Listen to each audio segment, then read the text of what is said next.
to know, I mean, hearing you yesterday, you talked about this being mixed feelings for you. Somehow a good thing, somehow not so good, especially because we know that you have employed over 3,000 staff who will be affected by this. How do you really feel about this demolition? Well, it's very difficult to describe, but let me try to create the sentiment from it. So Landmark is a business I started 27 years ago. I started it in Europe, went to America, came into Africa, and made a debut in Nigeria in 2003. And we bought this site in 2007, so a good 17 years ago.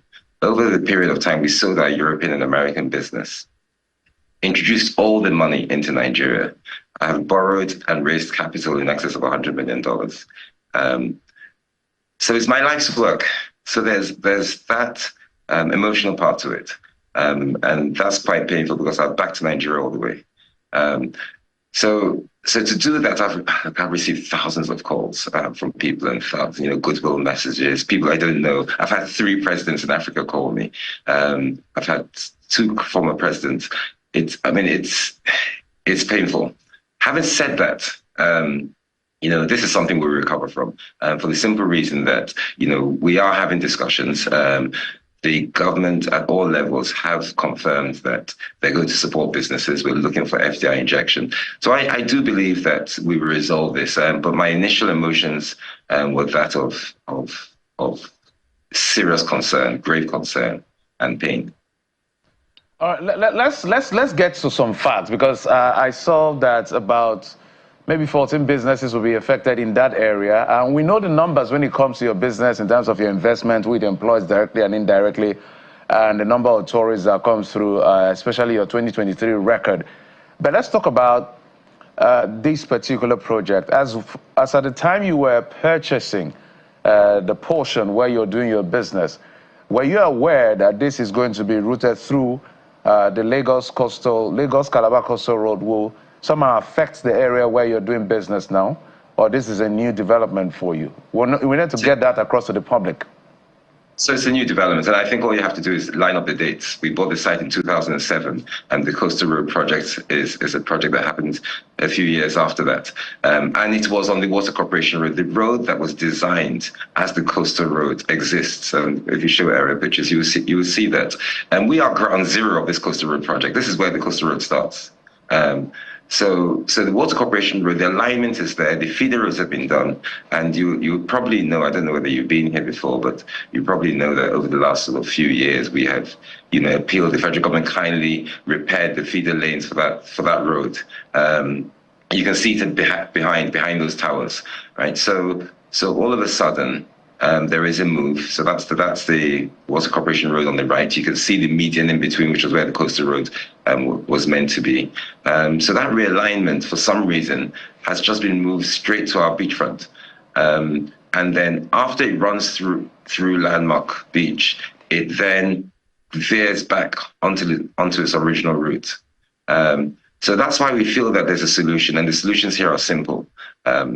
So you can imagine why I have some concerns. I understand, and for proper perspective for the public, I hope that we're going to put this out at some point. There was an original one that is supposed to be behind where Landmark is located. So this is coming in front or directly cutting across Landmark. Is that what you're saying? Yes, it's the other way around. There's an original coastal road that is right in front of Landmark on the existing road infrastructure. So the existing road infrastructure has a median somewhere between 40 and 50 meters wide, yes, and between the 2 roads that run in front of Landmark and that come off Legale Yorinde. This road has been moved at some point, I understand a few years ago, to the beachfront of Landmark. Speak to us about the setback and the process you have gone through, because some people have thought maybe you found a way to grease palms and you got approval behind the scenes, and then that's why this is happening. But you have been at this for, is it almost 20 years now or more? And you have gone through a process in the public. So tell us the approval, by the way, for this new building as well. Tell us if you'll be affected, what approval you got, who gave you the approval. Let's lay all of these things bare. Okay, so approvals are given by Lagos State. And I don't think anybody in Lagos State will deny that. I think some of the questions regarding approvals and details are literally for Lagos State rather than for me. But you know, there are no disagreements in that respect, and I'm yet to hear any. We've had 4 different approvals. So the facts, 2007, we bought the land. Our first approval was for the first tower, the one I'm sitting in now, the 11th floor tower. The second approval was for our convention center and the Hard Rock Cafe. The third approval was our Rita Boulevard just before COVID. The fourth approval was for this tower you're seeing, which was barely 9 months ago. You may recall during COVID, we hosted the isolation center here, and we were closed for about 2 years. We made our own effort to bridge the gap of health that was required then, and we did that in association with the Lagos State government.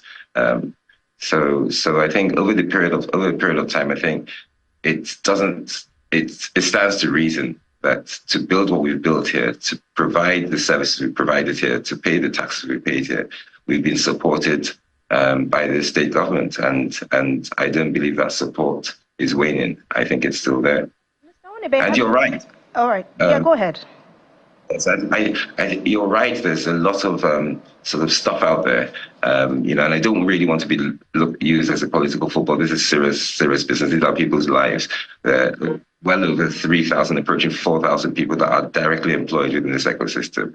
There are over 84 businesses. There are actually families that are affected. When I brought my funders here to raise additional capital to develop this speech about 7 years ago, one of the funders basically said that almost every square meter of this site is feeding a family. I mean, you have to come here to understand, and I appreciate you saying that you don't just know it, but you love it. And, you know, we hope to continue to provide those services to everybody around the world that comes here during the holiday periods and the local people who are around now on a daily basis. We get a lot of people who come here, well in excess of 3 million people every year. All right, Mr. Onwuanibe, you said you're already in talks with the federal government and to avoid this demolition, but have you been giving any reason why this plan was changed? Has anything been said to you about going from a straight line to coming down to where your own property and facility is? Have you been given any reason why this change was made? No, I have no idea. Okay. All right. I guess you're still in talks with the government, so hopefully this will be resolved. Whatever decision made, we definitely will know about this. But I think Jeffrey wants to... But I want to find out from you. I know that we had read, so this is the time for you to clearly tell us. You said you wanted them to go back to the original, maybe a diversion of about 1.5 kilometers. So put it on record, what exactly would you want from the government? I know that things like this, there are compensation and all of that. I doubt if you want compensation, but if you want compensation, let us know. What exactly would you want in this conversation you are having with government, the way forward? We want to survive. We want this to not just make us survive, but thrive. So we want the coastal road not to run right through the middle of Landamark, but we want it to run in its original position so we can get the benefits of it, and the people who visit and the families who are employed through here and the tax we pay will continue. Our business here is about bringing people here, giving them a great time and making sure they tell other people. And that's literally our 3-stage strategy. Imagine that there's a meeting that's probably going to happen in the coming days between you, government, and stakeholders on this one, which we're of course following. But we see that there are heavy-duty machines now on site. Our correspondent reported earlier on they're all across, some dredging, some getting some sand and the rest. And you've said that this is difficult for you to put words to. So I can only imagine how you feel. It looks like they're closing in on you, but you're still trying to ensure that at least they give you some breather. So you have your beach resort, kids and Bay Area, members area, Lagos Beach Club, Hangout Lagos, Island Breeze Paintball, and the rest. There's that list on the removal notice by the Lagos state government of the business areas that will be affected. And it's not just yours. Now, we do not know why that was rerouted from the original plan by JB, now High Tech. But I'd like you to speak to this on a final note. The cost of now rerouting it to the route which you would prefer, do you think the cost will not also be as much as if you were to go through those business areas? Again, we don't know why. It may be a cost, it may be as a result of civil engineering reasons. But when you think about the cost, which do you think will be more, yours or the original route? Well, maybe you tell me.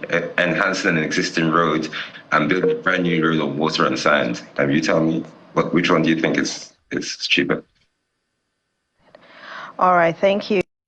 This project has generated a lot of reaction. It's obvious those in support of it are those that do not see any wrong in Tinubu administration. All they want is to see Tinubu roll out projects so they can brag about it without knowing the effect of such projects. The same way they defended the removal of petrol subsidy, the purchase of 160 million vehicles for National Assembly members, the office of the First Lady that grouped billions of naira, the COP20 delegate list. Now let's keep sentiments aside and ask pertinent questions. You could feel the pain in this man's voice while he was speaking. Despite what he's going through, he tried to be calm. He was sounding diplomatic. But if you listen to him carefully, you will understand that the government is not being truthful. They are not being sincere. There is an underlying unseen hand behind this demolition. Firstly, I watched the Minister of Works, Dave Umahi, saying that he visited the Landamark Beach and met with the owner and promised them that no single properties will be touched during this construction. That means the minister was lying just to cover face. From what Paul Onwuanibe said, the initial plan of the coastal road was not meant to pass through the Landamark Beach. Why then was the plan changed? Why change the original plan that will result to the destruction of properties worth billions of naira? How many jobs has the government created that she wants to destroy the existing jobs on ground? The economy is battered. Nigeria economy is not in good shape. But you want to destroy the one that is contributing over 1 billion naira in tax alone to the Lagos state government. We're not even talking about direct and indirect jobs that it has created. You clearly heard this man saying that he left his business in the UK, borrowed $100 million to invest in Nigeria. How is this demolition going to encourage other investors to come in and invest in Nigeria?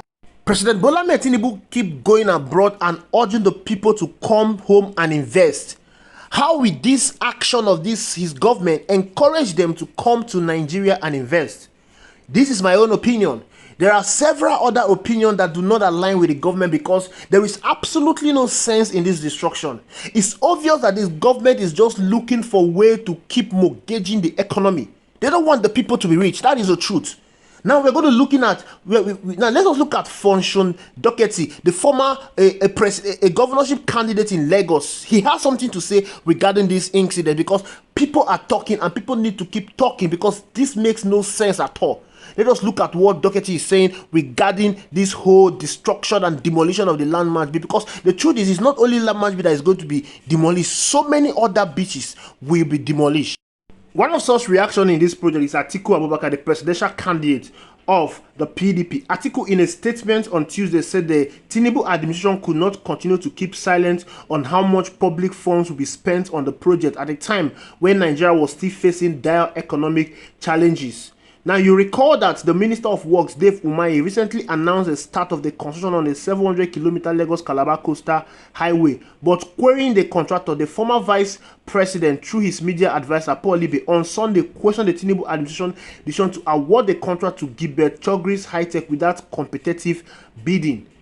Atiku also wondered why the Tinubu administration released 106 trillion naira for the pilot phase, or 6% of the project, which it begins at the Eco Atlantic and is expected to terminate at the Lekki Deep Sea Port.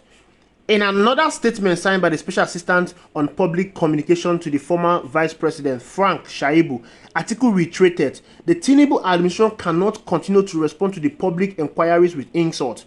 They must come clean on this project because Nigerians deserve to know the truth. I therefore present 7 proposals to the administration. How much is the cost of the Lagos-Calabar Coastal Highway? Nobody is answering that question. Why is the project being funded by the Nigerian government despite being a public-private project? Why is the project taking off from Chagris Eco Atlantic? Why is 1.06 trillion being spent on the pilot phase, which is just 47 kilometers? Why did the 1.06 trillion naira not get the approval of the National Assembly? Why wasn't there a competitive bidding for the project? Finally, how did the Tinubu administration get the design as well as the right of way in just 7 months, since it claims the past administration of Goodluck Jonathan and Muhammadu Buhari never touched the project? I told you there are underlying things in this project, and you must listen, you must pay attention, because you just cannot defend something you know will not benefit you. Yes, because this project, there's a lot of shading dealing going on in this project, and many has claimed that this is a way of money laundering. Atiku Abubakar further charged the Tinubu administration to, in the spirit of the Freedom of Information Act, respond to the questions line by line instead of taking the mundane and gentle route of insulting their way out of every inquiry. Meanwhile, Fonshu Doherty, the candidate of the African Democratic Congress (ADC) in the last gubernatorial election, has asked the Lagos state government to explore alternative solutions over plans to demolish Landamark Beach and other properties to make way for the Lagos-Calabar coastal highway. Now, this is Doherty's letter to the state government of Lagos State through its commissioner of land. He said the state's power of eminent domain over the citizenry is clear, incontrovertible, and constitutionally guaranteed. However, like all great and wide-ranging power, it must be utilized carefully with justice and compassion. It is all clear that all land belong to the federal government. The governorship candidates call for caution, stating that alternative solutions should be explored by the government. In such matter, process is particularly important, and it should involve wide-ranging good faith and consultation and open communication. Wherever feasible, alternative solutions should be explored for particularly injurious situations. This may involve some added time and cost. Recent development will suggest that more work is needed in this area, he said. Doherty pointed out that some of the properties marked for demolition are used for businesses that have invested substantial sums, taking commercial risks and succeeded, contributed to the city while employing residents and paying taxes. The effect on them, on their employees, and on the city should be carefully considered. He also advocated for informal and shanty towns along the way, stating that they may be considered illegal, but the social and human implication of clearing them, especially on the vulnerable, children, elderly, cannot be wished away. Mitigating provisions we have to be made. Fair and just compensation for owners, whether business, urban or rural communities along the entire right of way, must go along with compulsory acquisition of property, including underdeveloped land, if such acquisition ultimately prove to be inevitable. In such a project, which is a federal project cutting across states, one of the roles that is expected of the Lagos state government, being a federating entity, is to serve as an advocate for all of its people, especially those that may be adversely affected in one way or the other. Lagos state government should be mindful to discharge this trust faithfully and to ensure that it is reflected in project plans, he said. Aside the destruction of the businesses in that area, the cost effect of this project is staggering. It is being reported that this project is going to goop 15 trillion naira. Now, the Tinubu administration initially said that this project will be privately funded by the high-tech group, and Nigerians will be charged 3,000 naira per vehicle that will ply on that route. That means what the high-tech company is going to do, once they are done building this project, they are going to toy that road. Everybody that is plying that road is going to pay 3,000 naira, and they expected that a number of 50,000 vehicles will be plying that road daily. That means they are going to raise money. Once they are done raising the money, then they will now hand over the road to the federal government. The road is going to cost Nigeria a fortune. 15 trillion naira. How much is the entire budget of the 36 states of Nigeria? It's close to 15 trillion naira. 15 trillion naira to build a coastal road, and you are about to demolish businesses, worth billions of naira. Businesses that is contributing to taxes to the Lagos state government. Businesses that has close to 4,000 employees. Something is fishy. And every well-meaning Nigerian should ask question. There is no need to defend a government blindly. Irrespective of your political affiliation, you should always ask pertinent question. Destroying the citizens' business will not help the economy. On daily basis, we keep shouting, foreign investors, foreign investors, foreign direct investment. President Bola Ahmed Tinubu, whenever he travels, he keep pleading to Nigerians to come home and invest. Paul Onwuanibe left UK to come and invest in Nigeria. And this is how he's being treated. His hard-earned investment is about to go down because of a building, because of a construction that was E-time, E-plan. When he bought that property, there was no coastal road project. Even when the project was initiated, the original plan was different from what the federal government is executing now. The original plan does not have to go through the Landamark Beach. Why then was that plan changed? Why then was that plan changed? And it has been changed in the form that is going to affect businesses in that area. This is not nice. The Nigerian economy is shattered. The Nigerian economy is not in good shape. We need every penny in this country. We need to protect every business. We need to protect every investors. Rather than destroying their hard-earned investment, we need to encourage them to keep investing. And we also need to also encourage others to come in. What Tinubu is doing to the economy is not helping Nigeria. What Tinubu is doing to Landamark Beach is not helping Nigeria.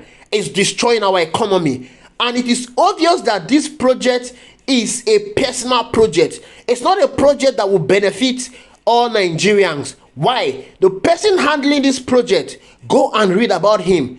Gilbert Chogri. This is somebody that was convicted for money laundering under Sani Abacha. We are all shouting that Abacha embezzled, laundered billions of dollars belonging to Nigeria. And nobody is asking, how did he do this? He was able to do this through this man, Gilbert Chogri. Go and read about him. And this man was convicted by the U.S. Department of Justice for trying to manipulate the election. This is the same person that Bola Ahmed Tinubu is friends with. This is the same person that Bola Ahmed Tinubu is hanging with. When they attended the COP28 summit in Dubai, Bola Tinubu listed this man as a confidant. How then somebody that is a confidant to Bola Ahmed Tinubu is the one initiating this project? And this project was given to him without any competitive bidding. The reason why they said that this project was given to him was because he's going to fund it. But now the Minister of War is saying that the federal government will take care of 15 to 30% of this project. Something is not fishing, and Nigerians are not asking questions whether they are supporting this project that is going to lead to the destruction of billions of naira in businesses. Nigerians, it's high time we all start asking questions, because something is not right. Thank you for watching. Thank you for listening. Please subscribe. Drop your comment reaction in the comment box. I will see you in another video.